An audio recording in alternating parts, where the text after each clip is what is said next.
From Pacifica, this is Democracy Now! We're disappointed by what we're seeing. This isn't what we thought we were investing in. What we thought we were investing in is a free, fair society where people could be safe. And South Sudan is the opposite of that. As UN Ambassador to the United Nations, Nikki Haley, travels in Africa, where 6,000 American troops are stationed, we'll look at U.S. operations across the continent. On Thursday, the Senate Foreign Relations Committee held a classified briefing with Pentagon officials on the deadly ambush in Niger, where 5 Nigerian soldiers and 4 U.S. Special Forces soldiers were killed. We'll speak with reporter Nick Turse, who says U.S. military activity in Africa is a recruiting tool for terror groups.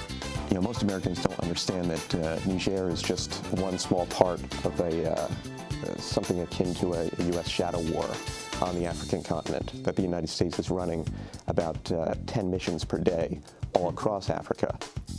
We'll talk about Nick Turse's new piece, "The U.S. Will Invade West Africa in 2023 After an Attack in New York," according to Pentagon War Game.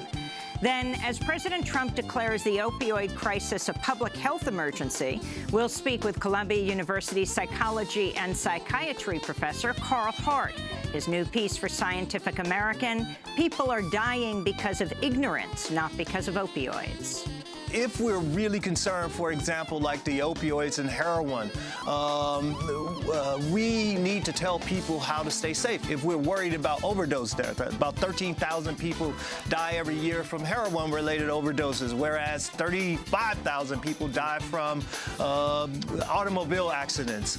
All that and more coming up. Welcome to Democracy Now!, democracynow.org, The War and Peace Report. I'm Amy Goodman. President Trump's announced he's directing the Department of Health and Human Services to declare the opioid crisis a public health emergency, walking back his plans announced in August to declare it a more serious national emergency. The shift means the federal government will not, as of now, direct any new federal funds to address the opioid crisis, which killed 64,000 Americans last year. Drug overdoses are now the leading cause of unintentional death in the United States by far. More people are dying from drug overdoses today than from gun homicides and motor vehicles combined. We'll have more on Trump's announcement and the opioid crisis later in the broadcast with Dr. Carl Hart. On Capitol Hill, the House narrowly approved a budget plan that'll allow Republican lawmakers to push through President Trump's tax bill without the support of a single Democrat. Trump's proposed tax overhaul would shower billions of dollars in tax cuts on the wealthiest Americans, including President Trump's family and members of his administration. Republicans are now vowing to introduce the tax bill as early as November 1st. Meanwhile, congressional Democrats are pushing legislation that would prevent President Trump from launching a preemptive strike against North Korea. The No Unconstitutional Strike Against North Korea bill would bar Trump from ordering an attack on North Korea without first seeking congressional authority. The bill comes amidst mounting tensions between the U.S. and North Korea, with President Trump repeatedly threatening to totally destroy all of North Korea, a country of 25 million people. The federal government's just released thousands of formerly secret CIA and FBI files on the assassination of President John F. Kennedy in 1963. Historians are now reviewing the documents. Some of the preliminary revelations include a 1975 document that details multiple CIA plots to assassinate Cuban leader Fidel Castro under the Kennedy administration, including working with mobsters to poison Castro with a pill. The federal government was expected to finally release all the Kennedy assassination documents as of midnight last night, but in a chaotic late-night move, Trump ended up blocking the release of a number of the documents under pressure from intelligence agencies. Other parts of the release files ended up being redacted. The final files are now expected to be released in April. President Trump reportedly intervened to instruct the Justice Department to lift a gag order on an undercover FBI informant who investigated the sale of a uranium mining company to Russia's Atomic Energy Agency, Rosatom, when Obama was president. This sale is now facing increasing scrutiny after it surfaced recently that the FBI was investigating a U.S. subsidiary of Rosatom for racketeering and extortion at the time the Obama administration approved the sale. Secretary of State Rex Tillerson said Thursday the United States is seeking a future Syria without Syrian leader Bashar al-Assad. Speaking after his talks with the UN Special Envoy for Syria, Staffan de Mistura, Tillerson said, quote, "We do not believe there is a future for the Assad regime and Assad family. The reign of the Assad family is coming to an end," unquote. Another round of UN-backed peace talks on the ongoing Syrian conflict are slated to resume next month. Spanish Prime Minister Mariano Rajoy is calling on the Spanish Senate to approve his plan to seize direct control of the northeastern region of Catalonia and fire its leader, Carles Puigdemont, and all regional ministers. If the Senate approves the use of Article 155 of the Spanish Constitution, Spain could also take over Catalonia's police, public media, and finances. On Thursday, Catalan leader Carles Puigdemont ruled out holding snap elections to defuse the crisis. This is 16-year-old Paula Perez speaking Thursday. We don't know right now what is going to happen because the situation we are living in is very chaotic, but we will continue waiting to see what will happen. Both the Spanish Senate and the Catalonian Parliament are currently in session. The Senate is expected to approve the central government's takeover of the region, and the Catalonian Parliament may declare independence simultaneously. In Kenya, at least 4 people were killed amidst clashes during Thursday's contested presidential election rerun. Incumbent President Uhuru Kenyatta is expected to win the re-election after his opponent, opposition leader Raila Odinga, boycotted the vote when his demands for changes to the electoral process were not met. This is Joseph Uma, whose brother was wounded in the clashes. We were not being violent. We just barricaded the road to prevent ballot boxes from getting to the polling center. We decided to protest because we didn't want voting to take place here.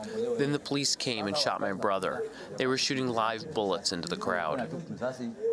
Back in the United States, actress Selma Blair has accused disgraced filmmaker James Toback of threatening to kill her if she publicly accused him of sexual harassment. More than 200 women, including Blair, have now accused Toback of sexual harassment. Blair says Toback harassed her in 1999, trapping her in a hotel room, then masturbating in front of her. Afterwards, she says, he told her, quote, "There is a girl who went against me. She was going to talk about something I did. I'm going to tell you, and this is a promise, if she ever tells anybody, no matter how much time she thinks went by, I have people who will pull up in a car, kidnap her, and throw her in the Hudson River with cement blocks on her feet. You understand what I'm talking about, right?" Unquote. The director of the Office of Refugee Resettlement, Scott Lloyd, testified before a House subcommittee Thursday, where he was grilled by lawmakers about his move to personally intervene to try to unsuccessfully stop an undocumented teenager from having an abortion in Texas. The teenager was only able to access the abortion this week after suing the Trump administration and fighting for a month. This is Lloyd being questioned by Washington Congresswoman Pramila Jayapal. Do you believe that a woman's constitutional right to abortion depends on her immigration status? I think any entrant into the United States. It's a yes or no question, Mr. Lloyd. Do you believe that a woman's constitutional right to abortion depends on her immigration status, yes or no? A number of rights. That is not a yes or no question. That is not a yes or no answer, Mr. Lloyd. My answer is that any number of rights depend on where they stand in terms of our immigration system. I do not understand that answer. Is that a yes or a no? I'll take that as a no. So do you believe that immigrants have constitutional rights? Once again, ma'am, if somebody wants to come into the United States and I'll take that as a no. Mr. Lloyd, do you have medical training of any kind? If I need advice regarding any medical situation, regarding any of the populations I serve, I consult the medical team. So the answer is no, you don't have medical training of any kind? No, I don't. The Washington Congress member questioning Scott Lloyd. In Texas, a mother is demanding immigration authorities release her daughter, a 10-year-old girl with cerebral palsy, who is detained by Border Patrol agents after undergoing surgery Tuesday. The girl, Rosa Maria Hernandez, has been living in the United States since she was 3 months old, when her parents moved the family to the U.S. in order to access better medical care for Rosa. On Tuesday, she and her cousin were traveling from Laredo, Texas, to a hospital in Corpus Christi when they were stopped at a border checkpoint. Border Patrol agents then traveled with Rosa to the hospital and then detained her at the hospital once the surgery was over. She is currently being held in a children's shelter in San Antonio, Texas. And award-winning Indigenous journalist Mark Trahant has quit his teaching job at the University of North Dakota after the university blocked him from teaching a lecture series on the Indigenous-led resistance to the Dakota Access Pipeline. Professor Trahant is the author of multiple books on Indigenous history and resistance and has been a finalist for the Pulitzer Prize. He's a member of the Shoshone-Bannock tribe in Idaho and the former president of the Native American Journalists Association. He says he quit after his 2 separate proposals to focus on the professional and social media coverage of the resistance movement were rejected by the university. And those are some of the headlines. This is Democracy Now!, democracynow.org, The War and Peace Report. I'm Amy Goodman. On Thursday, the Senate Foreign Relations Committee held a classified briefing with Pentagon officials on the deadly ambush in Niger earlier this month, when 5 Nigerian soldiers and 4 U.S. Special Forces were killed. Meanwhile, the Pentagon separately confirmed for the first time that a second U.S. military team was involved in the operation and was, quote, involved in the same timeline. The Associated Press reports the patrol that was ambushed had been asked to help a second team of commandos that had been hunting for a senior member of al-Qaeda. There are about 6,000 U.S. troops operating across Africa, with at least 800 in Niger. Meanwhile, Somalia continues to recover after a massive bombing in Mogadishu that killed at least 358 people and wounded 400 more. And a roadside bomb exploded on Sunday, killing 11 people. The explosions come after the Trump administration stepped up a U.S. campaign against al-Shabaab in Somalia. In March, President Trump declared Somalia a so-called zone of active hostilities, giving wide latitude to military leaders to launch airstrikes and ground assaults. In May, that led to the first U.S. combat death in Somalia since 1993. In August, a raid by U.S. soldiers and Somali troops on a village outside Mogadishu left 10 civilians dead, including 3 children. The Guardian reports the suspected bomber in the Mogadishu massacre is from the specific community targeted by the raid last August, a village near the capital, Mogadishu. The Mogadishu massacre killed more than 300 people. This week, U.S. Ambassador to the United Nations, Nikki Haley, became one of the highest-ranking officials in the Trump administration to visit the African continent. Haley traveled to Ethiopia, South Sudan, and the Democratic Republic of Congo, where she arrived after she was forced to evacuate while visiting a refugee camp in South Sudan when a protest erupted against President Salva Kiir. During her visit, Haley said the U.S. relationship with South Sudan is, quote, at a crossroads. We're disappointed by what we're seeing. This isn't what we thought we were investing in. What we thought we were investing in is a free, fair society where people could be safe. And South Sudan is the opposite of that. Well, to talk more about U.S. operations on the African continent, we're joined by reporter Nick Turse. He's a fellow at the Nation Institute, a contributing writer at The Intercept, where his latest stories are headlined, "It's not just Niger. U.S. military activity is a recruiting tool for terror groups across West Africa." Also his piece, "The U.S. will invade West Africa in 2023 after an attack in New York," according to Pentagon war game.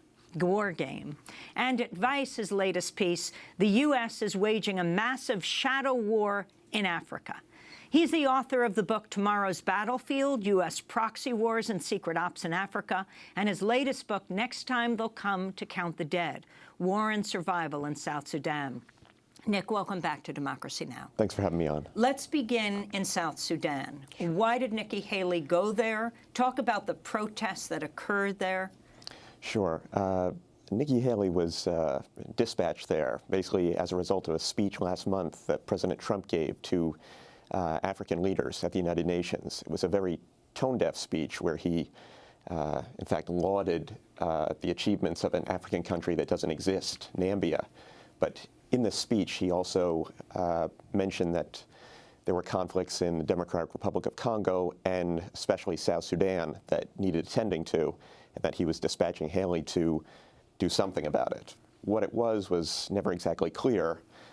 She was on something of a fact-finding mission. She met with South Sudanese refugees in Ethiopia, and then, as you mentioned, she went to one of these protection of civilian sites in South Sudan, where there have been, internally displaced people basically stranded there for years since the civil war broke out in 2013.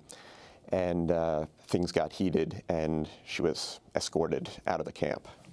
So explain the situation in South Sudan. Sure. In December of 2013, the president of South Sudan, Salva Kiir, launched a ethnic cleansing campaign in the capital city, Juba. It's one of the newest countries in the world. Yes, it's the youngest nation on earth, and this was in many ways a U.S. nation-building project. The United States spent somewhere around $11 billion bringing South Sudan into nationhood. The South Sudanese fought for and died for their independence, but the United States was really the backer of this project. And it all fell apart in 2013. The country has been in a state of civil war since then, and the government has been carrying out ethnic cleansing campaigns across the nation. Against who? It started out as campaigns against the Nuer, which is the largest of the ethnic minorities. This is carried out by, as I said, the President Salva Kiir, who's a member of the Dinka, who are the largest ethnic group in the country. Since then, the civil war has spread, and most recently, it's been affecting the deep south of South Sudan, the Equatoria region, where there are somewhere around 10 to 20 ethnic minorities. They've been targeted, and they've been leaving the country in droves, mostly to Uganda. About 1 million refugees across the border since the late summer of 2016. Now, Nikki Haley, when she was in South Sudan, said that that President Kiir could not claim that his soldiers weren't committing these atrocities, but in fact, that's what Kiir has been doing for months now. He's been claiming that fake news and social media drove these people across the border. But I was there earlier this year. I talked to refugees who had left the country. I spoke to people who were displaced in the country. I saw the burned villages. These people ran because of a government-run ethnic cleansing campaign, massacres, murder, village burnings. All this was going on then and goes on today. What is the U.S. interest now? Well, the United States, I think, especially, it was a bipartisan effort. So there are a lot of people in Congress that believe that the United States has an ongoing role to play in South Sudan. What the White House thinks should be done there is very unclear. Before Ambassador Haley left, she was talking tough about cutting off U.S. aid as a way to leverage U.S. power against the government of South Sudan. But since she arrived there, saw the refugees, she said that she now understands that cutting off U.S. aid would hurt the most vulnerable South Sudanese. It's really an intractable situation, and it's difficult to figure out exactly what the United States can do and what Nikki Haley's mandate is. On Tuesday, the U.S. ambassador to the UN, Nikki Haley, visited Gambela in western Ethiopia, where nearly 350,000 refugees flooded across the border from South Sudan amidst the country's civil war. This is an international crisis. This is not just Ethiopia's problem. This is an international crisis. And when you look at the thousands of people here, and you see that they're supposed to have one health clinic for 10,000 people, and there's 86,000 people in one clinic, it's wrong. I mean, they're trying to make ends meet by, working off of food shortages. But at some point, you have to look and say, no one deserves to live like this. Haley said the United States is considering how to pressure South Sudan's President Salva Kiir into peace, but said withdrawing aid may not work. Nick Terse. Yes. This is the quandary the United States has been in. At one time, they were giving South Sudan millions and millions of dollars for their military, to train politicians there, technocrats. Now it's been reduced basically to aid, and that's the leverage the United States has. But cutting that off means that so many people in need will be without.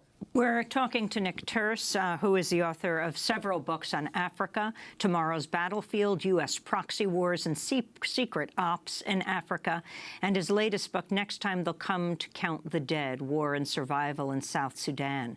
We'll talk about the United States' presence throughout Africa, 6,000 U.S. troops, it's believed, and what the U.S. was doing in Niger, where the U.S. Special Ops Forces and as well as 5 Nigerian troops were killed. Stay with us.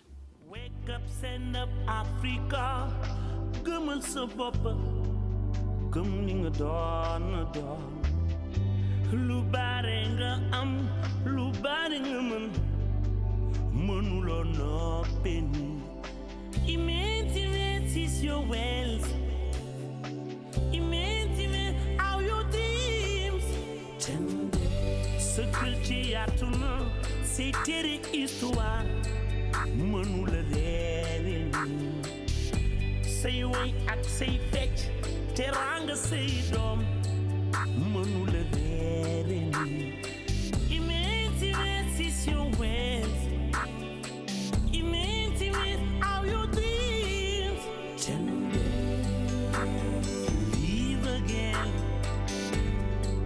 Africa, live again. Stop, smile again. Africa, dream again. Africa, Dream Again by Youssou N'Dour. This is Democracy Now!, democracynow.org, The War and Peace Report. I'm Amy Goodman. As we talk about the U.S. presence in Africa, I want to turn to Republican Senator Lindsey Graham of South Carolina, member of the Senate Armed Services Committee. He spoke to reporters last week after a meeting with Secretary of Defense James Mattis, who said the military is shifting its counterterrorism strategy to focus more on Africa. The counterterrorism rules under President Obama, I thought, were overly restrictive. They denied us the ability to basically engage the enemy effectively and aggressively. The war is morphing. You're going to see more actions in Africa, not less. You're going to see more aggression by the United States toward our enemies, not less. You're going to have decisions being made not in the White House, but out in the field. And I support that entire construct. For more, we continue our conversation with Nick Terse. He's the author of Tomorrow's Battlefield, U.S. Proxy Wars and Secret Ops in Africa. His latest book, Next Time They'll Come to Count the Dead, War and Survival in South Sudan. Respond to what Lindsey Graham has said. Talk about what the U.S. is doing in Africa. Well, the U.S. is doing a lot in Africa. He talked about restrictions during the Obama era, but this was an era of major expansion, which this past year has I have to say, jumped to another level. U.S. troops are now conducting, according to the commander of U.S. Africa Command, 3,500 exercises, programs, and engagements per year. So that's nearly 10 missions per day on the African continent, something that I think that most Americans are completely unaware of. I think Lindsey Graham states that he was unaware of the extent of this activity. So it's a massive increase of late. When AFRICOM began, it was running about 172 exercises and missions per year. So this is almost a 2,000% rise in U.S. military activity on the African continent. And this runs counter to what AFRICOM was originally sold as to the American people and to the world at large. That would be something like the Peace Corps and camouflage, that there would be humanitarian operations, building of orphanages and digging of wells, that sort of thing. But it's a fully militarized U.S. Geographic Combatant Command, where you have troops running missions that are often sold as training and advisory, done in a training advisory capacity, but really are indistinguishable from combat. I mean, the discussion this week on Capitol Hill, we keep hearing many senators talking about giving more money to the U.S. military, that the death of the 4 special forces soldiers in Niger means the U.S. needs more money, and that Africa is the place where, the U.S. military action will be focused. Now, your story, one of them that you wrote, it's not just Niger. U.S. military activity is a recruiting tool for terror groups across West Africa. Explain. Yes, this is something that a number of experts told me, that the United States has been pumping hundreds of millions of dollars into counterterror programs since just after 9/11 in West Africa, Niger, Mali, Mauritania, this entire region. The idea was to make this region a bulwark against terrorism. The thinking just after 9/11 was that weak states, fragile governments, ungoverned spaces, these were places that terror groups could proliferate. But at the time, the United States didn't recognize any transnational terror groups in the region. After all this U.S. activity, after running one special ops mission after another, year after year, now there are a proliferation of terror groups all across that region, depending on how you count them, maybe 6 to 10, including the Islamic State in the Greater Sahara, which is the group that reportedly conducted this ambush that killed the 4 American Green Berets. Not all of them were Green Berets, but they were special forces. On that issue of these special forces, 800 soldiers in Niger. What is the drone base? Why was it being built there? Well, in 2013, the United States began drone operations there. 100 U.S. personnel dispatched to Niamey, the capital of Niger. And the base was designed for providing what they call ISR, intelligence, surveillance, and reconnaissance, over the Niger and the greater West Africa region. Since then, the United States struck a deal with Niger to build a much larger base in the town of Agadez. U.S. Africa Command says that this is, they call it something like a temporary contingency location, which sounds like an airstrip with a couple tents around it. But declassified secret documents that I obtained show that this is a $100 million drone base that they're building. They chose Niger, these documents say, because the government there was open to them bringing in MQ-9 Reaper drones, which are the larger, newer variant of the Predator drone, a potentially much more lethal drone package. Originally, these were supposed to be carrying out, again, ISR missions, reconnaissance, surveillance, but now there's, in the wake of this attack, there's a major push on to arm these drones and have them fly over the region. And this was something else that I also saw in the documents. Niger was the only country in the region that was open to having armed drones based there. And both the U.S. and France are active there. Yes. This is because of the collapse of Niger's neighbor, one of its neighbors, Mali. In fact, a U.S.-trained officer, one of the officers trained in the U.S. counterterror programs after 9/11, overthrew the government of Mali because there was an insurgency in northern Mali that this officer didn't think that the government was taking on in the correct way. He proved incompetent at taking on the insurgency as well. Islamists pushed his army back towards the capital, and there was a real fear that Mali would be overtaken by Islamist rebels. So France intervened with the backing of the United States, and now France has been stuck in a counterinsurgency there that seems that is also interminable, and that the French cannot find a way to extricate themselves from. Where else does the U.S. have drone bases across Africa? Well, there are drone bases that pop up all across the continent, and the U.S. builds them and shuts them down depending on need. In the past, they've had drone bases in Ethiopia, in Chad, also in Kenya. I think the drone base that of recent vintage that's been most important to the U.S. is in the tiny sun-baked nation of Djibouti in the Horn of Africa. Now there's a major U.S. base there called Camp Lemonnier, but the drone base is a satellite facility. It's called Jebeli Airfield. And the United States has run missions there that target the African continent.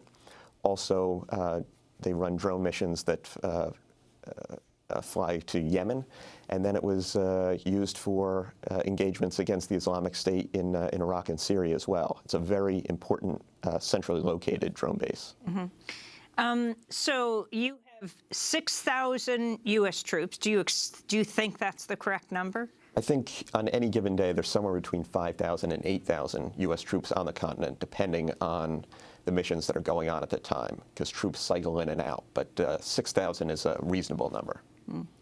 In some, 50 countries in Africa?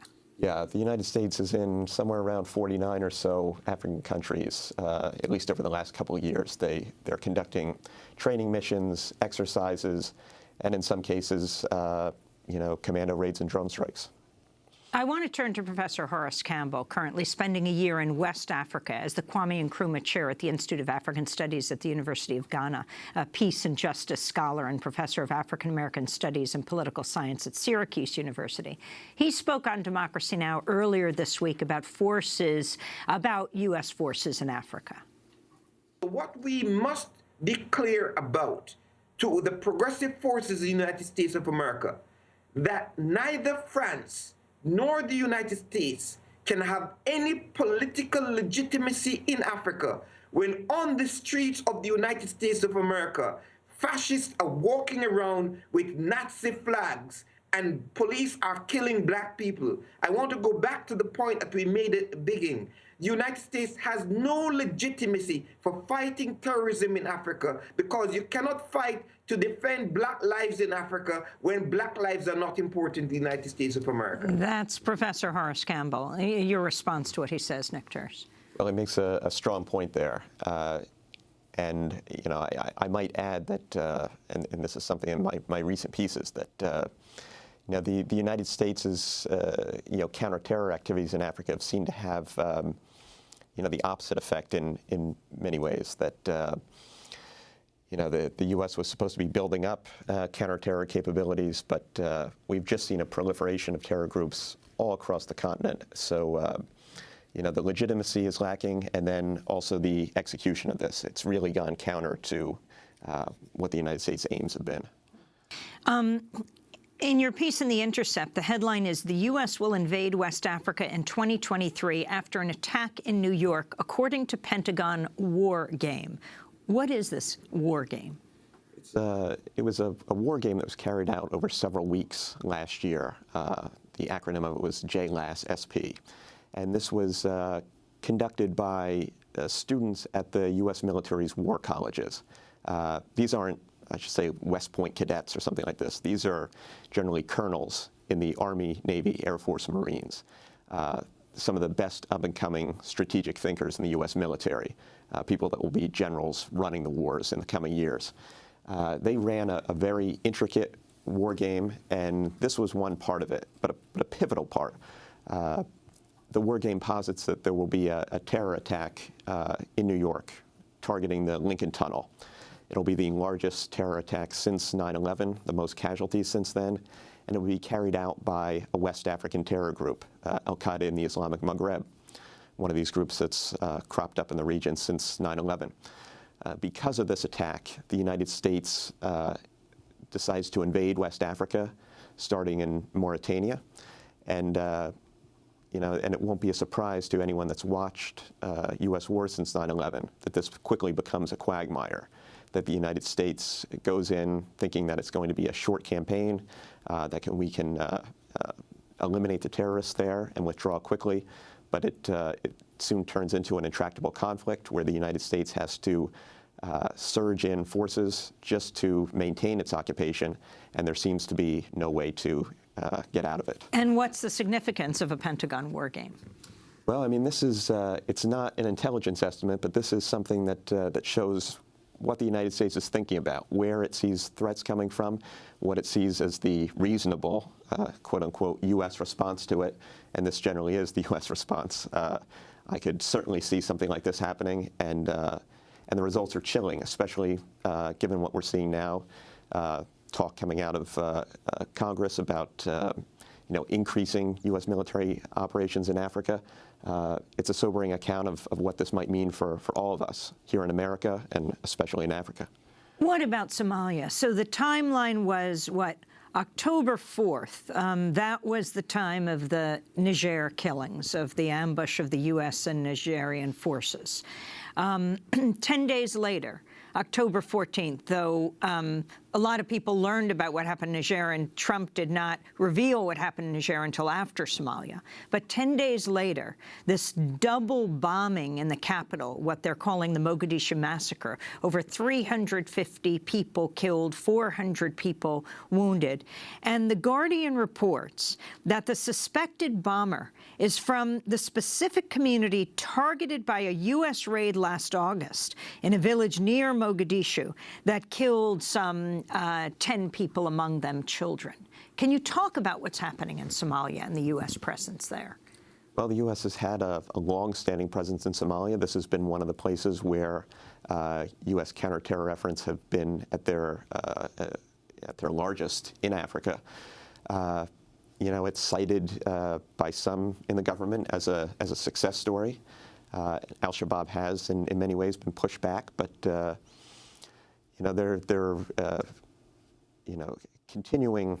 There's a continuing terror campaign from Al-Shabaab that doesn't seem to be able to be solved through military means. But this is the way the United States has chosen to deal with it, and chosen to deal with what it considers threats all over the continent. That it's a sort of a counter-terror whack-a-mole exercise. What does it mean that Trump called it a so-called zone of active hostilities? Yeah, this allowed for a loosening of bonds on U.S. military activity there. It allows the U.S. to pursue a more vigorous military campaign, and because of that, there's a much greater chance of civilian casualties and a chance of just continuing the cycle. This is something that experts have told me again and again, that U.S. operations on the continent are in many ways fueling terrorism, that these U.S. military operations are causing discontent, and by killing, innocent civilians, that you're just breeding more terrorists, country after country. During a news conference last month, President Trump congratulated African leaders for helping make his friends rich. Africa has tremendous business potential. I have so many friends going to your countries trying to get rich. I congratulate you. They're spending a lot of money. They're spending a lot of money, President Trump said. Nick Terse, as we begin to wrap up. Yeah, I think Trump has viewed Africa maybe in two ways, that it's some sort of transactional economic zone where the United States can extract and make money, and then, as a theater of war. And, that speech was exceptionally tone-deaf, and it was the first time he'd really addressed what his Africa strategy might be. And as you might expect, after those words, it became more and more muddled. It's very difficult to understand exactly what the Trump administration sees for the future of Africa, and they really haven't even staffed up with experts on it within the administration, at the State Department. So it seems to be an ad hoc policy. I think you'll see a lot more military engagement, especially after Niger, and I'm not sure about the economic empowerment that Trump's talking about. You talk about the shadow war in Africa. What do you mean? Well, I mean, these campaigns have been going on in Africa for years, but it's largely unknown to the American people. And when you ask AFRICOM, as I have, about what's happening on the continent, they're always talking about training missions, about advisory missions. Well, this is exactly what the mission in Niger was billed as. This was working with local forces in an advisory capacity, but we see that an advisory or training mission can quickly become combat. And I think that the more U.S. engagement you see, the greater the chance that we'll have more and more catastrophes like this. Is there anything else you want to add that you think people in the United States, certainly the corporate media, hardly focuses on Africa? I mean, when you have, for example, the attack, what they call the Mogadishu massacre of 358 people dead, almost no attention. Of course, right away there is a mention of it. But in the aftermath, the devastation, the loss of life, what should people understand across Africa right now and be looking for? Well, you know, I think it's important to keep an eye on places like South Sudan, which we talked of earlier, Democratic Republic of Congo, Central African Republic. These are places where the United States had a more robust diplomatic effort before, but the United States has pulled back in many ways. And you know, these are places where the United Nations has warned of potential genocide, of ethnic cleansing campaigns. I think these are stories that are completely under and sometimes uncovered in the United States. But I think they're places that will be making the news in the future for all the wrong reasons. As President Trump expresses, to say the least, a tremendous bellicose intent in various areas, are you concerned what that will mean as he focuses on Africa? I am. You know, I think that this is the primary U.S. bent on the continent, that, you know, while a country like China has promoted economic engagement, the United States has really seen Africa as a counterterrorism problem. And the way to deal with that in U.S. thinking is to deploy more military forces, build more bases, deploy more troops. And last question, and this goes to a piece you wrote just a few months ago, looking at what's happened in Cameroon. Cameroonian troops tortured and killed prisoners at base used for U.S. drone strikes. And this was a report that came out by Amnesty International. Yes, I worked with The Intercept, Amnesty International, and a group called Forensic Architecture. And what we found was that there's a small one of several small U.S. bases in Cameroon, or a Cameroonian base where the United States has an intermittent military presence and U.S. contractors are flying drones.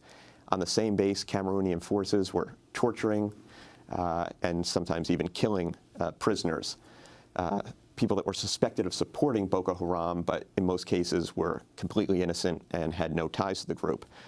This is, you know, one, it's illegal. Two, it's building discontent in Cameroon.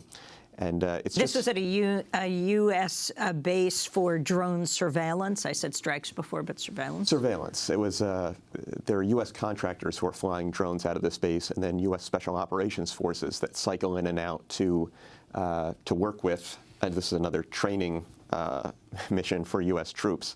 But you know, our allies are committing gross atrocities on a large scale, and this doesn't go unnoticed by people in Cameroon. People in the United States don't know about it, but we might know about the backlash to it in the coming years. And this just happened today. 3 UN peacekeepers from Chad were killed and 2 others injured when their logistics convoy was attacked in northern Mali. This, according to the United Nations. The UN Security Council condemned the attack on the road. The 12,000-strong UN peacekeeping mission in Mali has become the most dangerous in the world as Islamic militants routinely attack UN convoys across the north. Mali, of course, a neighbor of Niger.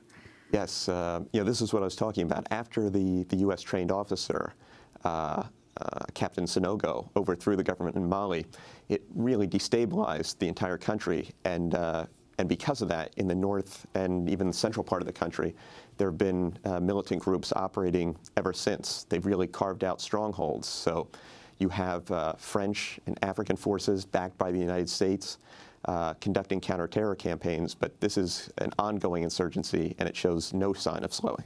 Nick Turse, I want to thank you for being with us. We're going to link to all of your pieces and with different news organizations. Nick Turse is fellow at the Nation Institute, author of Tomorrow's Battlefield, U.S. Proxy Wars and Secret Ops in Africa. His latest book, Next Time They'll Come to Count the Dead, War and Survival in South Sudan. Nick Turse is also a contributing writer at The Intercept. This is Democracy Now! We'll be back in a minute with Carl Hart. We'll talk about the national health emergency that President Trump has declared around opioids. Stay with us.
Here on Democracy Now!, democracynow.org, The War and Peace Report. I'm Amy Goodman. President Trump has announced he's directing the Department of Health and Human Services to declare the opioid crisis a public health emergency, walking back his plans announced in August to declare it a more serious national emergency. The shift means the federal government will not, as of now, direct any new federal funds to address the opioid crisis, which killed 64,000 Americans last year. As you all know from personal experience, families, communities, and citizens across our country are currently dealing with the worst drug crisis in American history, and even, if you really think about it, world history. This is all throughout the world. The fact is, this is a worldwide problem. This crisis of drug use, addiction, and overdose deaths, in many years, it's just been so long in the making. Addressing it will require all of our effort, and it will require us to confront the crisis in all of its very real complexity. President Trump also said he would consider bringing lawsuits against bad actors in the opioid epidemic.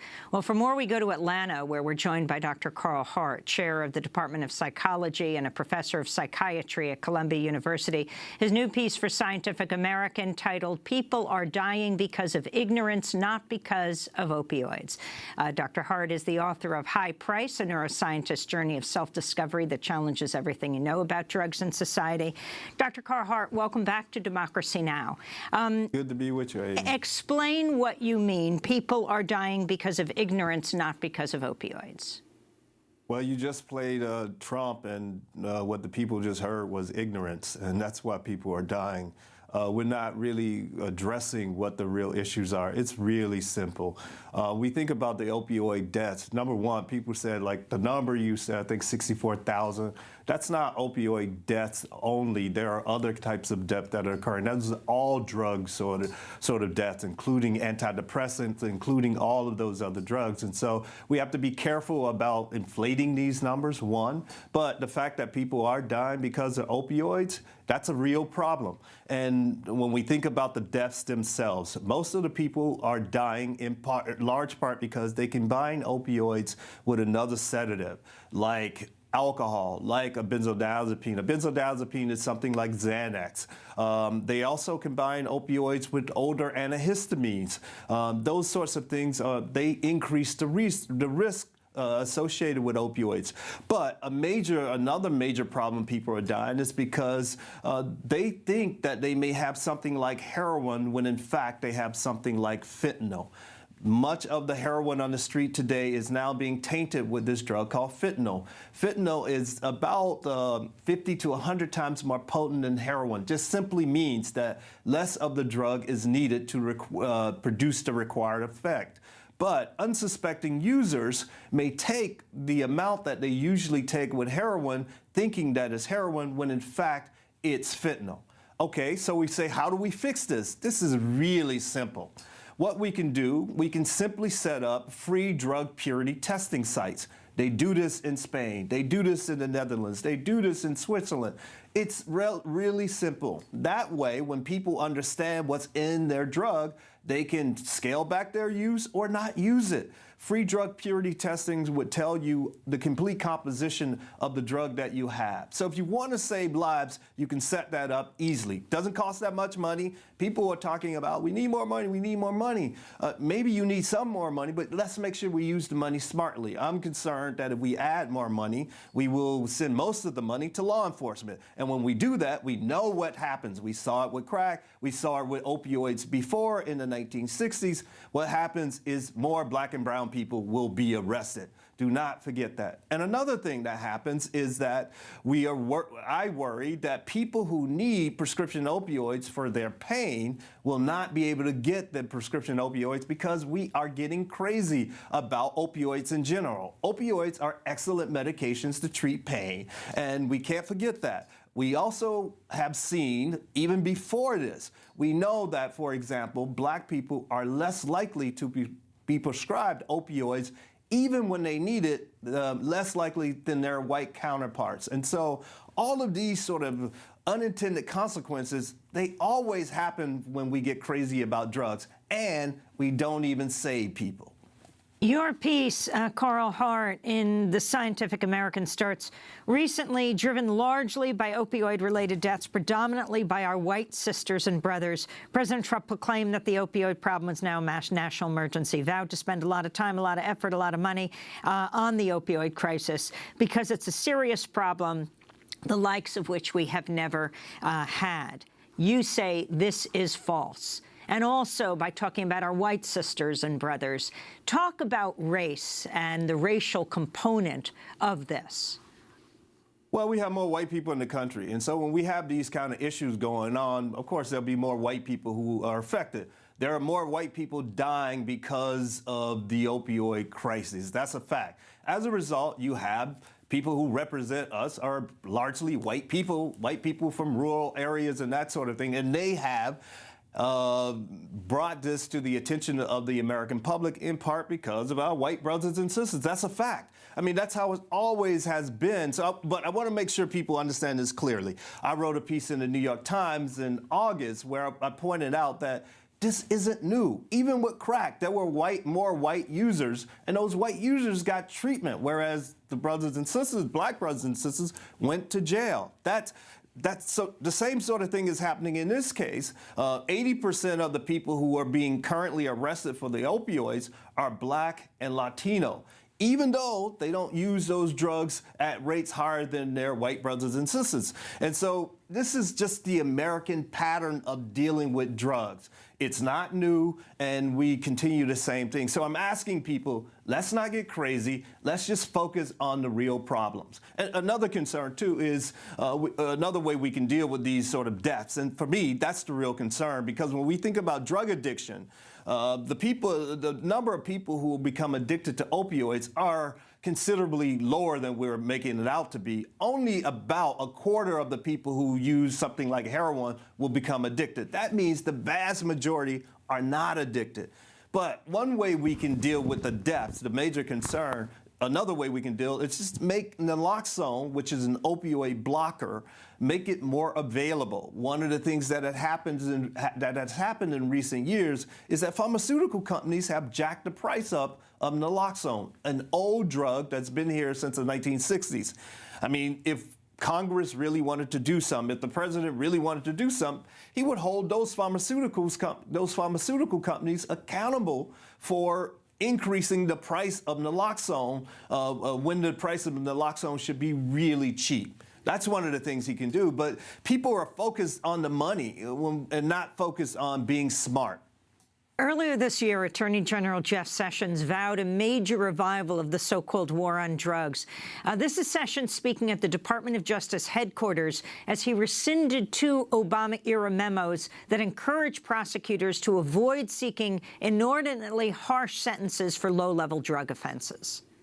Going forward, I have empowered our prosecutors to charge and pursue the most serious offense, as I believe the law requires, most serious, readily provable offense. It means that we're going to meet our responsibility to enforce the law with judgment and fairness It is simply the right and moral thing to do. And we know that drugs and crime go hand in hand. They just do. The facts prove that's so. Drug trafficking is an inherently dangerous and violent business.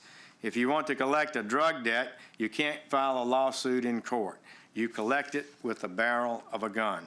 That's Jeff Sessions, the Attorney General of the United States. Dr. Carl Hart, your response. Damn, it's hard to come up with a response for that's such ignorance and such, well, I guess Saturday Night Live does it best. I don't know what to say about this kind of ignorance. This kind of ignorance takes us back to the 1980s, and we are all concerned about mass incarceration in the country today. If you want to know how we got there, right now, what we're doing with people like Jeff Sessions and that guy in the White House is how we got there. And they're trying to ensure that we go back there, in part because it's going to affect, primarily negatively affect, black people and brown people in this country. And so it's frustrating that we have such remarkably ignorant people and mean-spirited people and racist people. And I don't use that word lightly. When I say racist, I mean when people who support policies and their behaviors are in such a way that one group disproportionately is unjustly treated. And that's what we have going on right now. So when we have Jeff Sessions saying this sort of thing, the consequences will be racial discrimination, and he's supporting that kind of policy or that action. That makes him a racist, and I don't use that term lightly, as I said. And so I think that I am outraged by him, and I hope the American people are outraged by him, because I thought we were better than that.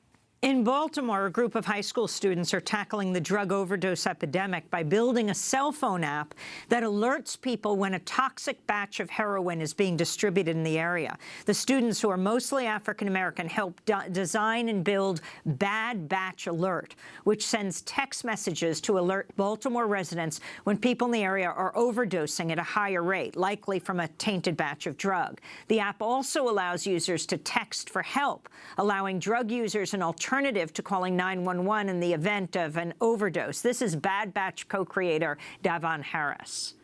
You know it's a problem. How can we fix it with the inevitable future using programs and stuff of that nature and more accessible programs? That's why we have a text-based service instead of like an actual app in the App Store. So it fixes, everyone has a phone, well, most people have a phone. Text message is kind of like standard, isn't very native to your phone. So it's more versatile. So using that and I guess saying that states may say that, okay, maybe we can, adopt this, or maybe, it's a good way of keeping our citizens safe and involved in that communities and stuff of that nature. So that's kind of like what I believe Baltimore Bad Batch is doing for the nationwide possibly. So that was Davon Harris, who is the co-creator of the Bad Batch text alert system.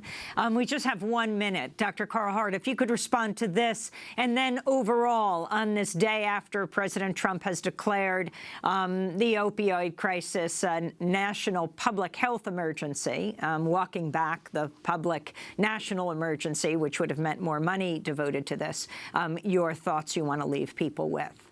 Well, mad props to the high school students for trying to do something in their community, but as a nation, we should be embarrassed. First of all, you have high school students trying to contribute to this problem, where you have many people who've gone to school for many years, specifically for pharmacology and these sorts of things. We know some things, and we have some answers for this. If only our government would seek out people who actually know what they're doing, as opposed to us relying on high school students. But mad props for them for even trying. As I think about overall what this thing, how we should deal with this thing, I'll start with the overdoses again. We have simple. 10 seconds. Make sure we warn people not to combine opioids with another drug. Set up free drug purity testing sites. People who are addicted to opioids and who are having a problem and they need treatment. We should look around the world. Places like Switzerland. I spent my Carl, we're going to have to leave it there. I want to thank you for being with us. Carl Hart, thanks for joining us from Columbia University. Juan Gonzalez will be speaking in Seattle tonight.